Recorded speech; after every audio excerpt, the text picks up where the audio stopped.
How are we going, everyone? I've been doing some weeding today, not so much in the garden but rather in pots, and these are some trees, or a couple of trees of the many that I have still to plant out that have been neglected. As you can see, that I preach a lot and practice very little. It's more the case that I just don't get around everywhere and everyone's given up on me trying to help me in the garden, so it's all left to me. Isn't that right, buddy? Yeah, that's, there you go, see? But that's fine. I chose the work, I chose the place. Now what I'm going to show you, and I thought I'd share this with you, these are struggling from a number of reasons. Haven't been fertilised for so long, they haven't had compost added to them, they've got weeds competing in there and they're sucking the nutrients out. The weather conditions have been really harsh, so I'm just going to replant them in the same pot. But what I want to do is discuss weeding. Now, you know, in the past, I've done it too many a time. I've gone in here and just, as it is in the pot, pull the weed out, and it will come out most times, but you'll find some along the edges. For example here, like that there. Now this is a small grass that's growing there. Now I don't know how deep the roots are, but sometimes you'll find a variety of weed that has a really deep taproot and you can't get it out. Now that one I can feel is coming out because it's still relatively young, so it's only a small root system on it, but there'll be times where you'll find them, and these specimens aren't the perfect ones. I mean, as far as weeds in the pots, yes, but not for the weeds growing along the side. Your best option is, when it comes to weeding your pots, and if only you can do it, meaning the plant isn't too big for you to pull it out of the pot, to weed it. If you can't pull it out, well, you have to resort to just doing it as it is in the pot.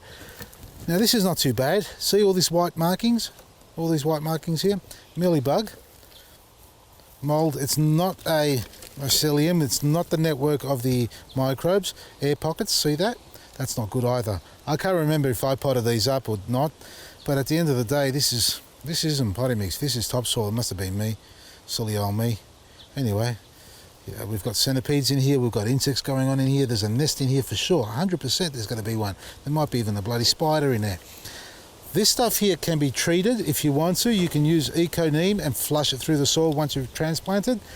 But ideally, even just doing this, hello sunshine, in the sun like that for about half a day, it'll dry the plant out, yes, but it will also kill off the insect.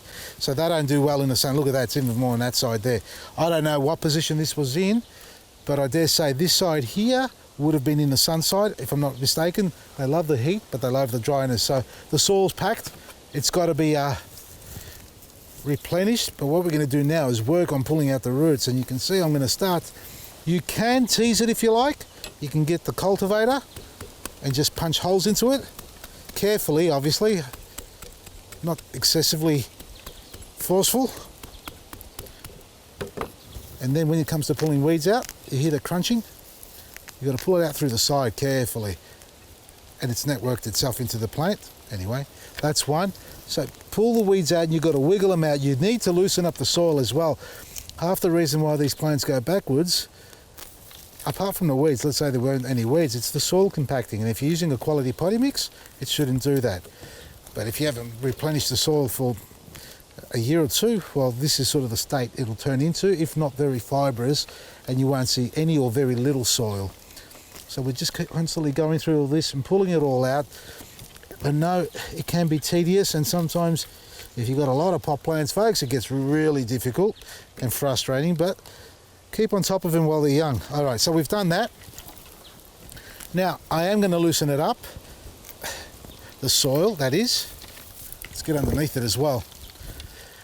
You can, look, the root system is good. It's very fibrous, it's nice and clean, it's not discoloured too much. I mean, that's just dry. It hasn't gone black or rotty or, you know, diseased or anything like that. So it just needs to be hydrated and aerated. You can do that with the cultivator if you like, or you can just break it away with your hands if you like. Now, what time of the year would you be doing this? Not in the heat of summer, but only in the heat of summer if your plants are struggling. Struggling? Struggling! Okay, these aren't going to go any better than what they are now. They're actually going to go worse. So the longer you leave it, the worse it is. So we've done that now. You can shake the soil off. I can break it up. You can break it up as much as you like without destroying the roots. So just be very careful with that. And if you are really worried about the plant, get yourself a large bucket, fill it up with water and put a weak solution of liquid gold, that's this stuff here, folks, and soak it in that bucket, that root system and all as it is, soak it in the bucket of a weak solution of liquid gold for about a day, then take it out and pot it up. Now I'm going to put it in the same pot, and I haven't got it here. I was going to look for a wet rag and I didn't bring one, I didn't think about it. The millibug in here has to be treated as well. You'll see it on spots there. I'll just put my hand there to create the shade. There we are. Can you see it down in there? All that stuff down in there? Here. All here. All that stuff there. That needs to be killed off. And you can simply just wipe it with a bit of metho, or just give it a good wash with soapy water and leave it out in the sun to dry. Alright, so once you've done that, a little bit of soil at the bottom. I think we're going to need more potting mix. I'm using Hal Seagreen's potting mix. I'm going to get another bag, I think. There's not enough. A little bit at the bottom, and we want to cover the root system, so we just got to measure this off. So we don't want these exposed. We need the soil about there. As long as those roots are covered. Yeah, there we are. Now, you can pot up if you like, if the plant's too small. I'm going to keep it in the same pot purely because these are going to go in the ground. They're not staying in pots. They're not meant to be in pots forever. But for now, we'll just keep it in here for another, I don't know, maybe a month max, 2 months. Depends how I feel. If I want to go and plant another tree out tomorrow, I'll go and plant one of these. All right, so I need some more potting mix. This, you got to tap to agitate the potting mix, getting it to settle down to the bottom and filling up all those cavities. All right, a bit more potting mix. There we are. All right, so what we do now, a pinch of black grit is all you need to do, folks. Now, you don't have to mix it into the soil, the black grit that is. Just sprinkle it on top. But more importantly, we need to give it a good soaking. We've got our watering can here. Now, this is a 4 litre or 5 litre watering can, so we only need to put, well, normally 40 mils per 9 litres, so we're only going to put about 20 mils, which is a cap and a bit for those who want to measure it. Like that. I think that would have been 20 mils, but I think that's it. It's not going to hurt it. We're not overdoing it. And a little bit of EK Butch as well is what we add. It's a smaller cap. I'll just pour that 10, 20, 30, 40. Sorry, that's the Greek measurement. Please use a measuring cup, okay? I don't want you burning your plants. So there is that. A little bit of mix. And we're going to water it on the ground, folks, because I've got enough soil around me. Hey Jake, how are you, buddy? All right, a good soak. 2 or 3 applications of water. Let it soak in. And if you're not sure if it's soaking in and if it's light enough to pick up, that is, the plant's not too big or heavy, you'll know if the water's been absorbed by the soil, by the weight, by the sheer weight.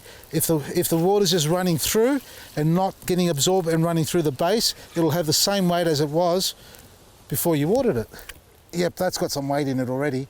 So that's soaking in, folks. That's all you need to do. When it comes to weeding, take your plants out of the pots if you can and remove the weeds entirely. Don't have them snapping off at the base and leaving the root system in there, because that, if it doesn't break down and turn into organic matter for the plant to feed on, it's going to grow back twice as hard and take all the energy out of the plant that you're growing in the pot. Tickle the soil, get yourself a cultivator like this, scratch the surface up so you can loosen up the surface and allow moisture to get in, but add your compost or your potting mix, a quality potting mix, and your little bit of black grit and liquid fertilizer, as I've done there. Morning sun, afternoon shade while the plant settles, and if it needs to be pruned, don't forget to tip prune the entire plant, because we have tampered with the roots a little bit. So take all the dead wood off, or the dieback, as I am doing here. Ow, I just pricked myself. Ow, see that? There you go. Nasty. Yep, I'm going to go for a second one, I reckon. So I'm going to cut it all back, folks. All this stuff's available on our website. We're talking about the liquid gold or the liquid pack. We've actually got a 6-pack on sale at the moment. I don't know what the pricing is, but check it out at vasilisgarden.com. That includes 6 of each, the liquid gold and EK Butch. And you can get it in packs with black grit as well. That's vasilisgarden.com. And until tomorrow, from me, Vasili, Maresi.